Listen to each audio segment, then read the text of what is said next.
বন্ধুরা, আজকে এই খেরোর তরকারি বানাবো আমি মাছের ডিম দিয়ে। তো দেখতে থাকুন।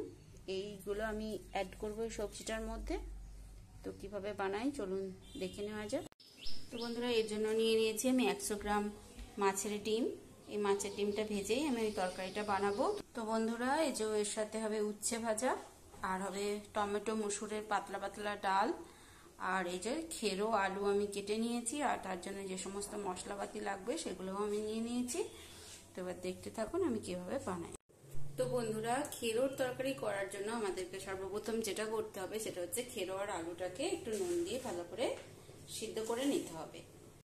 বন্ধুরা, খেরোটাকে আমি কেটে ধুয়ে ভালো করে এরকম ঝিমঝিম করে কেটে নিয়েছি, আর দিয়ে দিয়েছি আলু ওর সাথে অল্প পরিমাণ। তো খেরো আর আলু আমি একসাথে এইভাবে একটু প্রথমে সিদ্ধ করে নেব, নাহলে তেলের উপর মশলার উপর পড়লে ওটা সিদ্ধ হতে অনেক সময় লেগে যায়। এত বেশি ফোটালে স্বাদ গন্ধ আমার মনে হয় যেন চলে যায়। এই জন্য আমি খেরোটাকে প্রথমে লাউ খেরো এই জাতীয় জিনিসগুলো একটু ভাপ তুলে নিই বা সিদ্ধ করে নিই। তো আমি শুধুমাত্র একটু নুন দিয়ে দিচ্ছি, আর কিছুই দেবো না।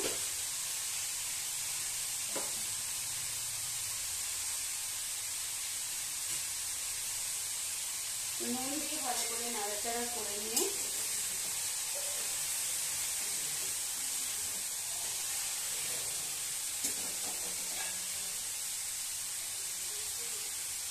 দিয়ে দেবো সামান্য পরিমাণ জল।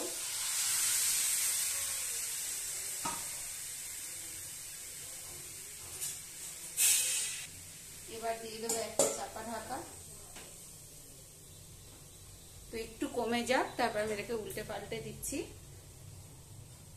গ্যাসের ফ্লেমটা লো টু মিডিয়ামে রেখে এটাকে আমি প্রথমে সিদ্ধ করে নেব, ততক্ষণ আমি মশলাটা বেটে নিয়ে চলে আসছি। বন্ধুরা, কড়ার মধ্যে সরষের তেল চাপিয়ে দিয়েছি। এবার আমি মাছের ডিমটা ভেজে নেব। দিয়ে দিচ্ছি 1 চামচ পরিমাণ নুন তেলের মধ্যে, সামান্য পরিমাণ হলুদ দিয়ে দিচ্ছি,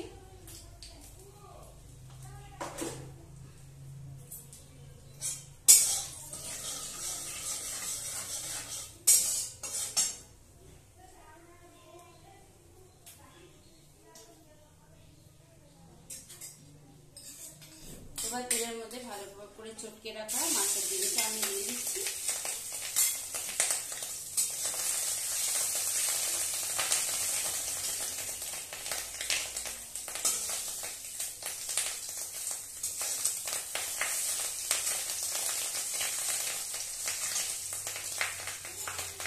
বন্ধুরা, যে পাত্রে আমি সবজিটা বা তরকারিটা তুলে নেব সেই পাত্রটায় একবার আমি ঢাকা দিয়ে দিচ্ছি, কারণ এটা প্রচন্ড পরিমাণ ফুটছে। তো আপনারাও যদি দেখেন যে এরকম ফাটছে মাছের ডিমগুলো, তাহলে এইভাবে একটা ঢাকা দিয়ে দিতে পারেন। গ্যাসের ফ্লেমটা লো টু মিডিয়ামে রাখবেন, তাহলে পুড়ে যাওয়ার কোনো চান্সই থাকবে না।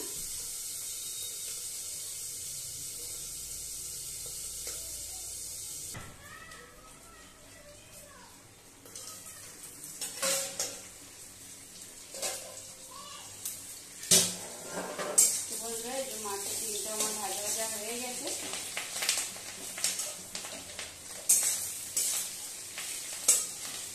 এরকম একটু ভাঙা ভাঙা করে নিয়েছি।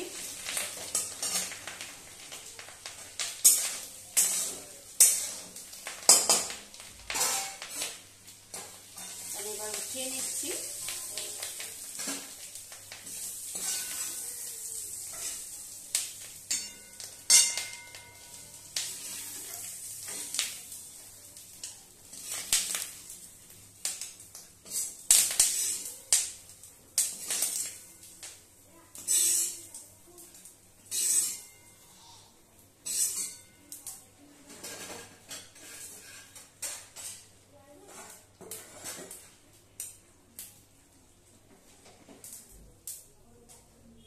মাছের ডিমও ভাজা হয়ে গেল, ওদিকে খেরোটা আমার সিদ্ধ হয়ে গেছে। এবার আমি কড়ার মধ্যে আরো কিছুটা পরিমাণ সরষের তেল দিয়ে দিচ্ছি।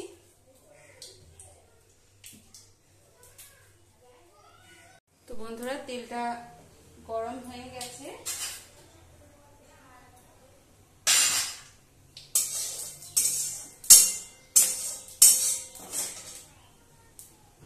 এবার আমি ফোড়ন হিসেবে দিয়ে দেবো একটা শুকনো লঙ্কা, তেজপাতা, কিছুটা পরিমাণ পাঁচফোড়ন।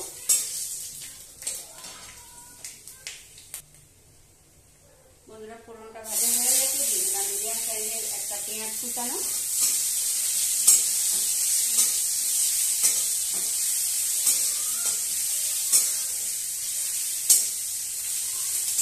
তো আপনারা চাইলে পেঁয়াজ রসুন এগুলো স্কিপও করতে পারেন, শুধু মাছের ডিম দিয়ে খুব ভালো লাগবে। সেক্ষেত্রে এই 5 ফোড়ন, শুকনো লঙ্কা, তেজপাতা ভেজে টমেটোটা ভেজে নেবেন। এবার দিয়ে দিচ্ছি কিছুটা থেতো করা রসুন, রসুনটা দিয়েও একবার ভালো করে ভেজে নিচ্ছি।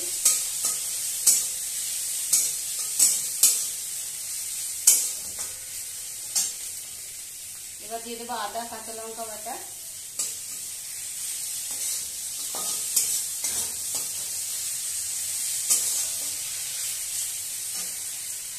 দিয়ে দিচ্ছি একটা মিডিয়াম সাইজের টমেটো কুচানো,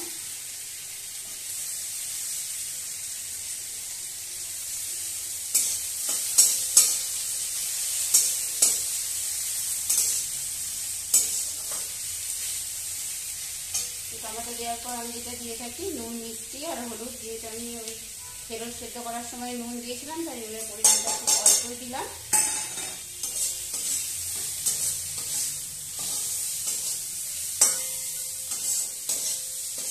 এবার একবার ভালো করে কষিয়ে নেব।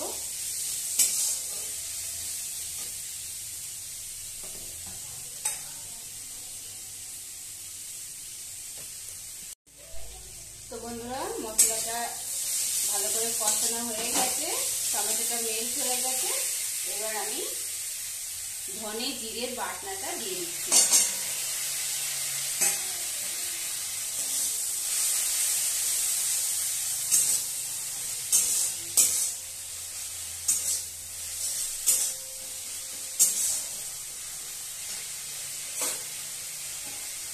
এই জল নিয়ে আমি এটা বাটিটা দিয়ে একটু দিয়ে দেবো, মশলা বাটিটা।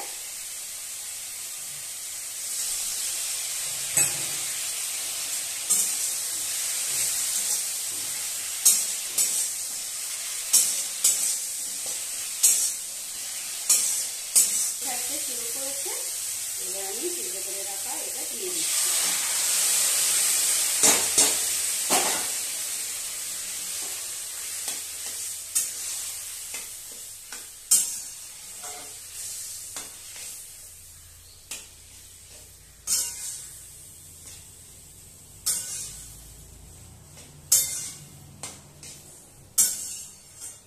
এরকম করে সিদ্ধ করে নিলে স্বাদ গন্ধটা খুবই ভালো লাগে খেতে। না হলে এইটা সিদ্ধ হতে তেলের ওপর দিয়ে দিলে সিদ্ধ হতে এত বেশি সময় লাগে যে এটা সিদ্ধ করতে করতে সমস্ত তেল মশলা টেস্টটাই যেন চলে যায় বা গন্ধটা যেন উবে যায়। এই জন্য আমি প্রথমে লাউ জাতীয় জিনিসগুলো একটু ভাপিয়ে নিই বা সিদ্ধ করে নিয়ে রান্নাটা করি, এতে করে ঝটপট হয়েও যায়। তো আপনারাও এভাবে করে করে দেখবেন, খুব ভালো লাগবে। আর যেহেতু আনাজ সিদ্ধ, মাছের ডিমও ভাজা, তাই আর একদমই বেশি সময় লাগবে না। এবার মাছের ডিমের ভাজাগুলো আমি এর মধ্যে মিশিয়ে দিচ্ছি।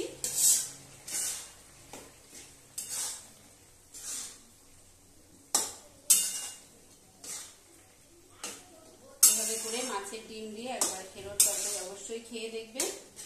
এটা লাউ দিয়েও আপনারা বানাতে পারেন, আশা করি খুব ভালো লাগবে।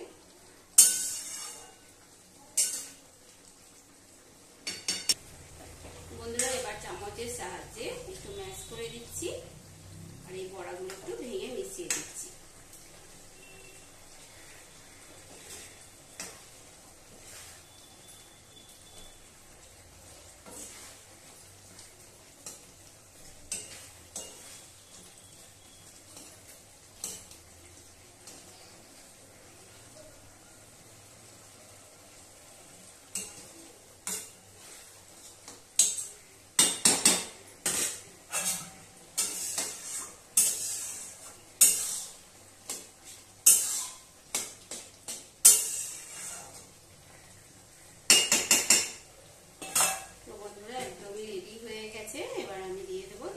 কাঁচা লঙ্কা। এবার আমি গ্যাসের ফ্লেমটা বন্ধ করে দিচ্ছি, তারপর নামিয়ে আমি আপনাদের সাথে আবার শেয়ার করছি। তো বন্ধুরা, এই যে হয়ে গেছে মাছের ডিম দিয়ে আমার খেরোর তরকারি। তো আমি নামিয়ে নিয়েছি। তো কেমন লাগলো অবশ্যই কমেন্ট করে জানাবেন। আর সব বন্ধুদেরকে পাশে থাকার অনুরোধ জানাচ্ছি। আপনারা না পাশে থাকলে আমি কোনোভাবেই সফল হতে পারবো না, তাই আপনাদের সাহায্য আমার খুব প্রয়োজন। তো বড়রা আশীর্বাদ করবেন, ছোটরা ভালোবাসা দিয়ে আমার পাশে থেকে যাবেন, যেন আমি নিজের পথে আরও এগিয়ে যেতে পারি, অগ্রসর হতে পারি। তবে আজ এই পর্যন্ত, আবার দেখা হচ্ছে পরের ভিডিওতে। সবাই খুব ভালো থাকবেন, সুস্থ থাকবেন। ধন্যবাদ।